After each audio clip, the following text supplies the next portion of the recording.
Hello ladies and gentlemen, and welcome back to Citizen Sleeper. In the last episode we had a tense conversation with the Briar crew, and we also got an offer to leave the Eye with Bliss and Ankita.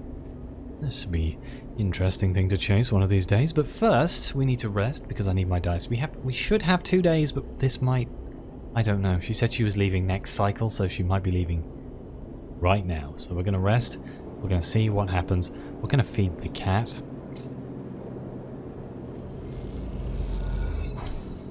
Then we're going to end the cycle. Oh wow, that's a really good hand. And we didn't get forced into a conversation here. Can we do this? Will this work? Maybe? Maybe that's the exact hand I needed? I don't know. Where's the timer on the Briar? 1 day. Oh god. Oh god. This is the engine, right? Yeah, so if I go to the Cordon operations, I can use this 4 here.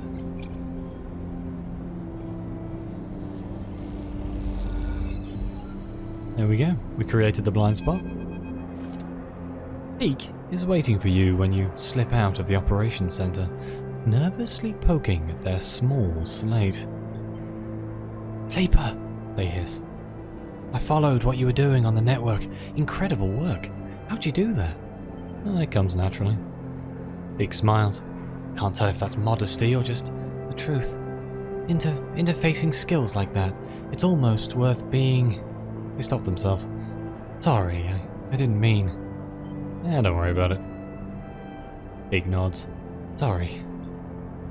You and Peak quietly slip into the main walkway and work your way back to the public area of the Cordon. Evan Edge has had to quickly respond to the flotilla's arrival, and that means a lot of contractors and spacers walking through these corridors.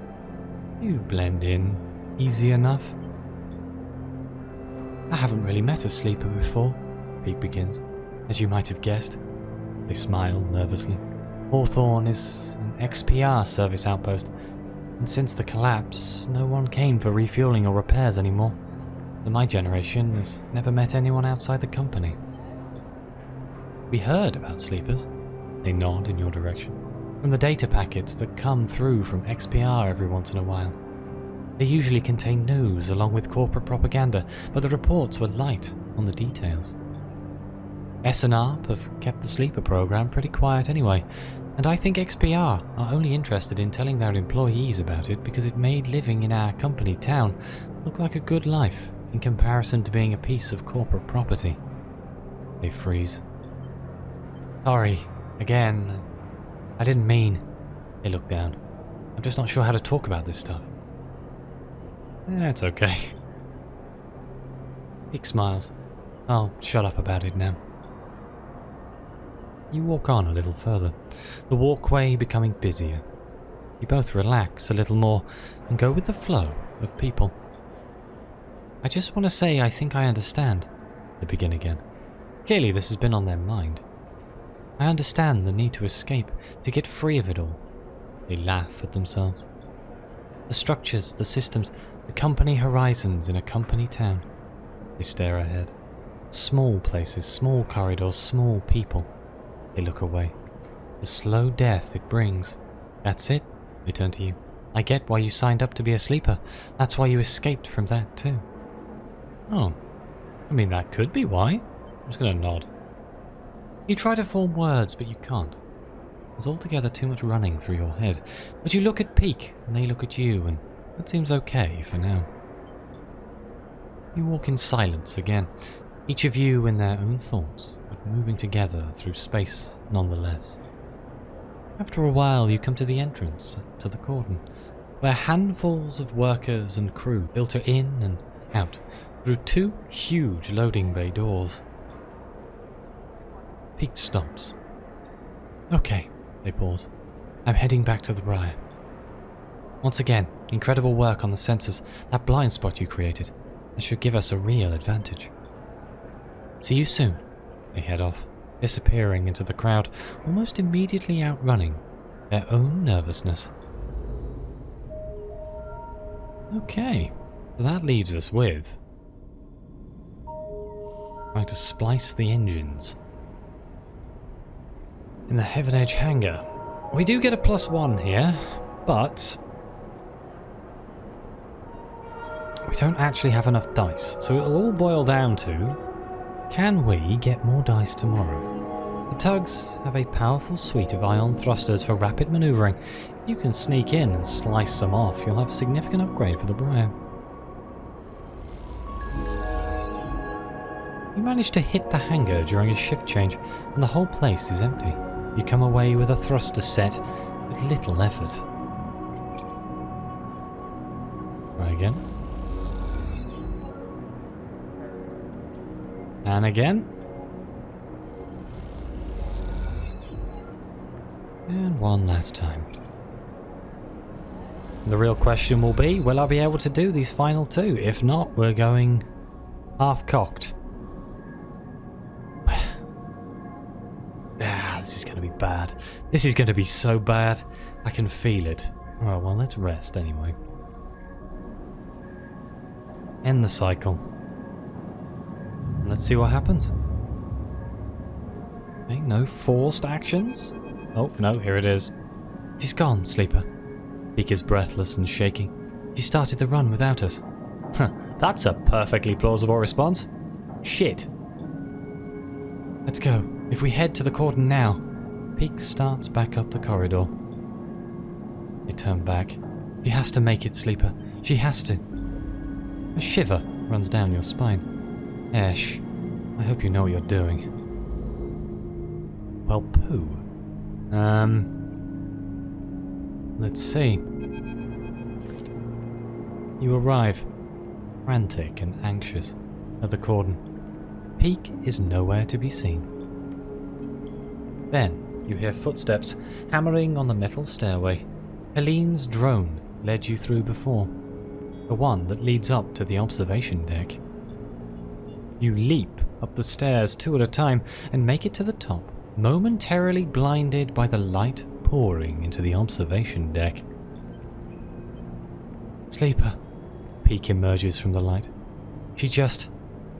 I know she is trying to protect me, but let's just go, what was she thinking? She was always planning this. I know it. They turn away.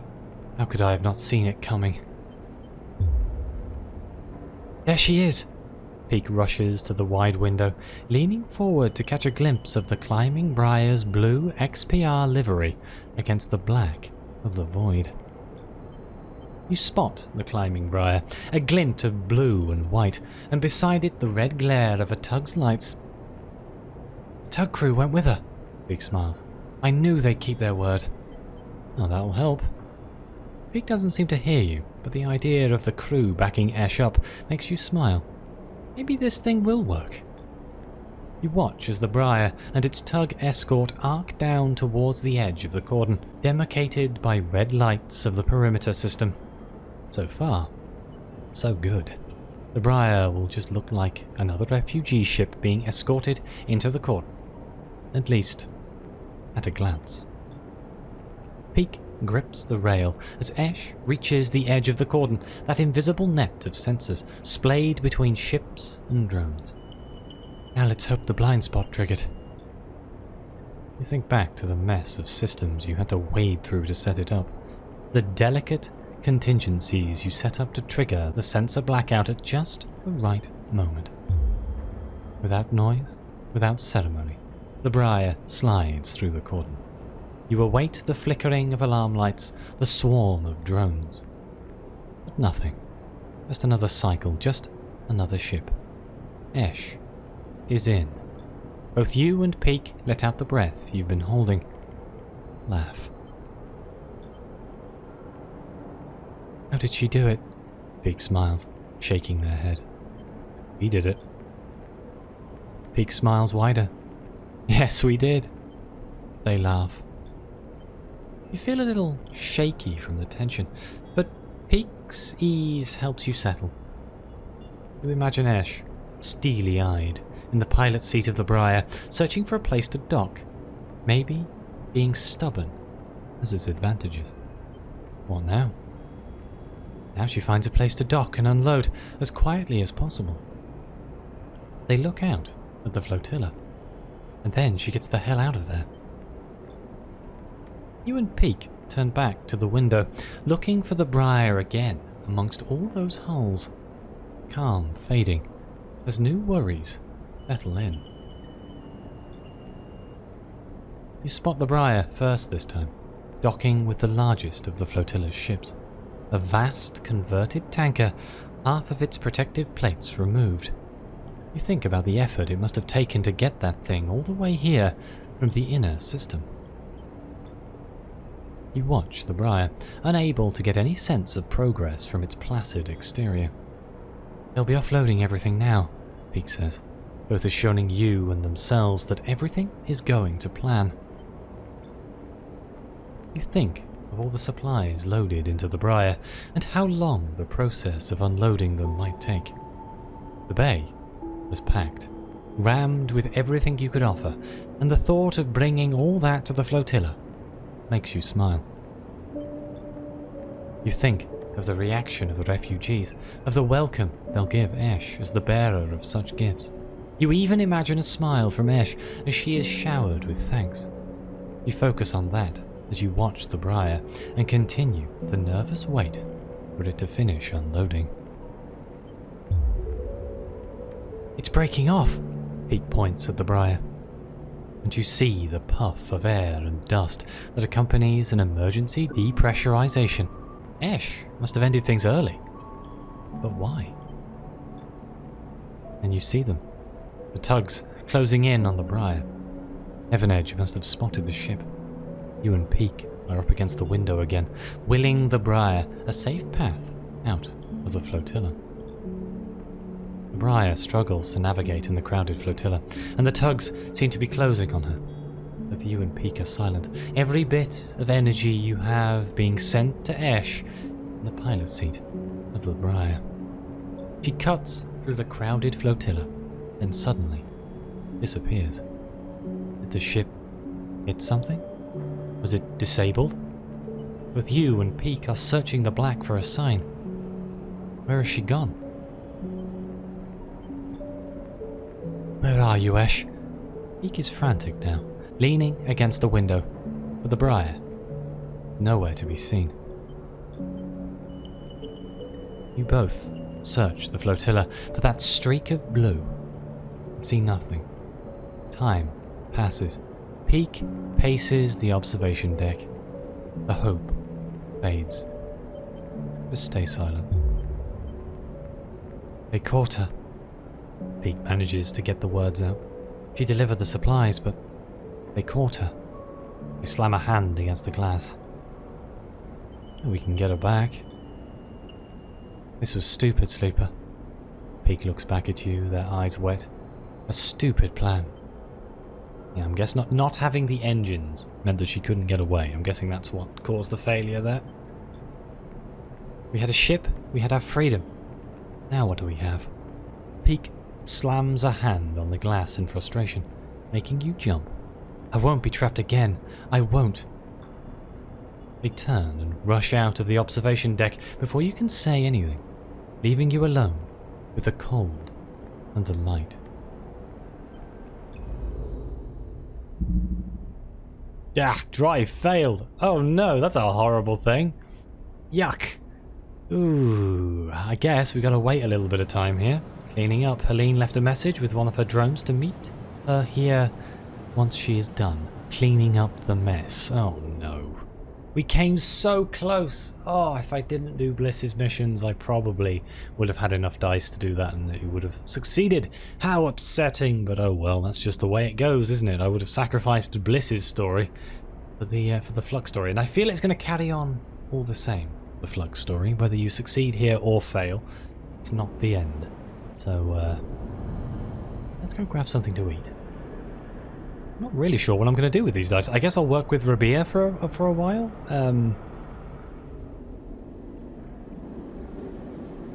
While we're waiting for that timer to tick down. Because I would like to continue Sabine's story. That definitely intrigues me. Where are you? And I'm pretty sure I'm really close to... Oh, I could have done this to get my energy back, couldn't I? Oh well. Let's patrol the ward. Let's use our 5.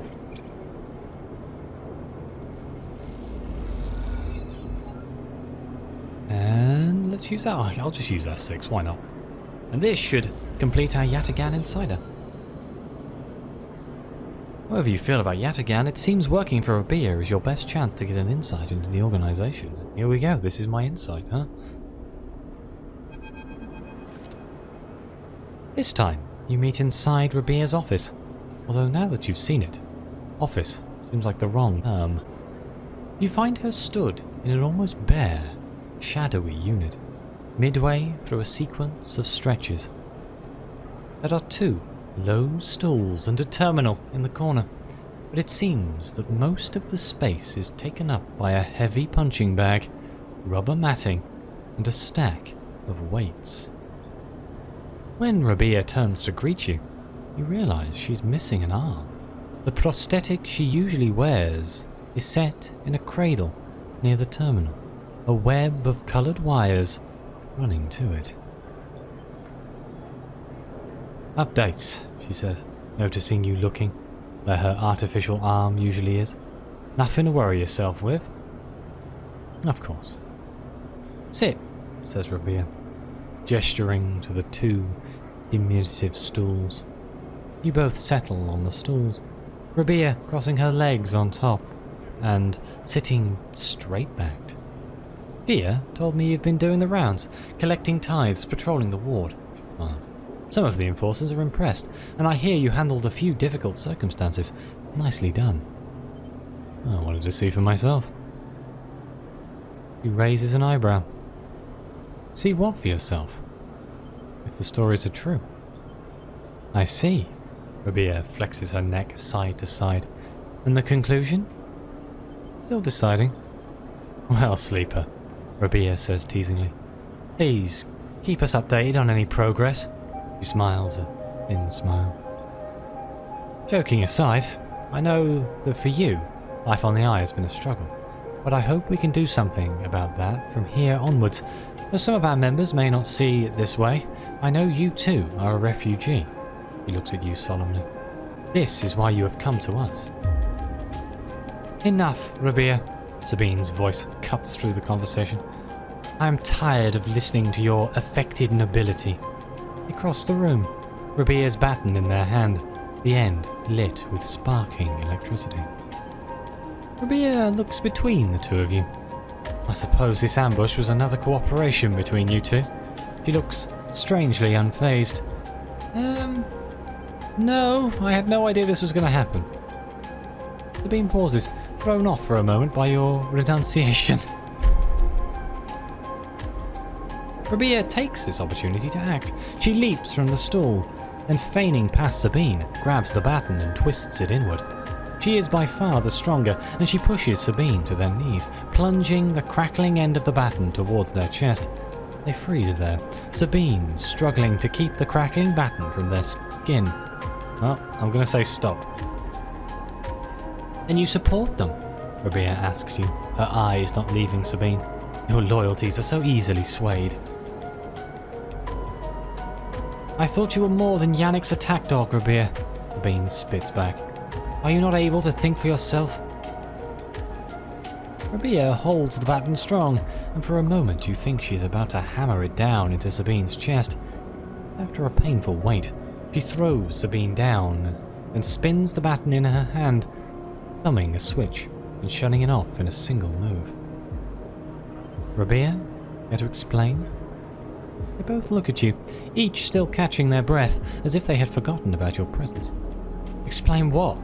At the moment I call my enforcers, will come down here and take them away?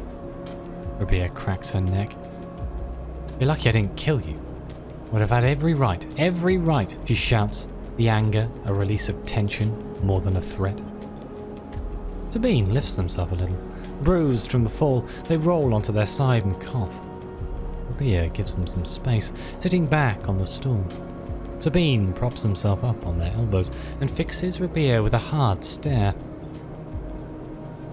You have something to say? Rabia taunts. Say it. This is your final opportunity, because after this, He laughs. No coming back. What's the point? Sabine breathes heavily. She refuses to listen to criticism of the great Yatagan project. Rabia collects herself. Speak. She folds her arms and waits to be convinced. This is a small sight here, but did she go and put her arm back on? Colour me confused. Sabine takes a breath, organising their thoughts. They go to start. Pause. Decide on another approach. Eventually they say it. Yannick is a traitor. Rabia immediately flinches, her eyes going to her prosthetic arm, her muscles clenching. But she rides it out, more eager to prove Sabine wrong than she is to hurt them. At least, for now. When I came here from Essenarp, they glance at you, gauging your reaction. It was Yannick who was one of the first to support me, to look after me. I should have known then, but I was naive and afraid. Sabine turns to you. Sleeper. They take a breath. I know that I should have told you I worked for Essenarp long ago, but I thought you would abandon me, and you are my final friend. What you should know is that I left Essenarp because I was running for my life. I leaked documents on the Sleeper program, on the illegal and immoral practices it relied on, to the press. Essenarp wanted me dead, and I fled as far as I could to this refuge at the edge of the surrogate systems. Sabine stops to collect themselves. What does this have to do with Yannick? Rabia interrupts. The Sleeper knows you're an Essenarp, I told them. And while you hide beneath the cover of being a whistleblower, you and I both know you worked on the Sleeper program. Yannick told me as much. Sabine's face falls. It is true. They glance at you, then away, ashamed. They lift their head. But it is Yannick, not me, who is in the pocket of Essenarp. Rabia flinches again. I can prove it. He made some kind of deal to keep me here, to tie me up in debt, to lock me away, in exchange. Rabia slams her hand on the desk. Just tell us, for God's sake. In exchange for those. Sabine finishes, nodding towards Rabia's prosthetic arm in its cradle. He's been using Yatagan enforcers, using you as test subjects for Essenarp technology. I have the data to prove it. He has been bringing them in under the guise of stolen shipments and having me fit them, knowing each one is capturing data and sending it back to its makers. Rabia's fixed expression has started to fade. Sabine produces a slate.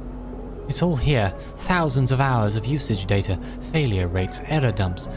These are untested implants, Rabia. They could short out, fail, cause cascading failures across a person's body. And they have. Sabine suddenly looks incredibly tired. I thought the error rate in the units was down to them being stolen or modified. I've tried to fix hundreds of failures in my time here. Not all of them. They stop, unable to continue. Rabia closes her eyes and breathes in. Then she opens them again. She holds out her hand to Sabine. Show me, she says. Later, much later, when you leave, Sabine is still taking Rabia through the manifests and usage data, both of them crowded around the terminal, as Sabine leads Rabia through each layer of Yannick's betrayal. As you leave, Sabine catches your eye, and something passes between you, something like a thank you, or a sorry, or some other expression that communicates both sadness and hope. Wow. Hey, we get another upgrade point. I now have 3 upgrade points, which means I could, in theory, I could get one of these, the big upgrade for endurance. But I think I'll hold on. We'll see what we need for some of these checks that are coming up, because it might be in my favour to get Thrill Seeker. But I think this is a good place for me to end this episode. Looks like we have to wait another 3 days as they go through the information. Rabia and Sabine has been holed up in her office for a while now. What are they planning? We are running out of things to actually do. I guess we'll go help Rico in the next episode. But either way, thank you all very much for watching. Please like, subscribe, let me know what you think. Your comments are greatly appreciated. Thank you again to the members of the channel. It really does help me keep making these videos. And as always, I'll see you next time.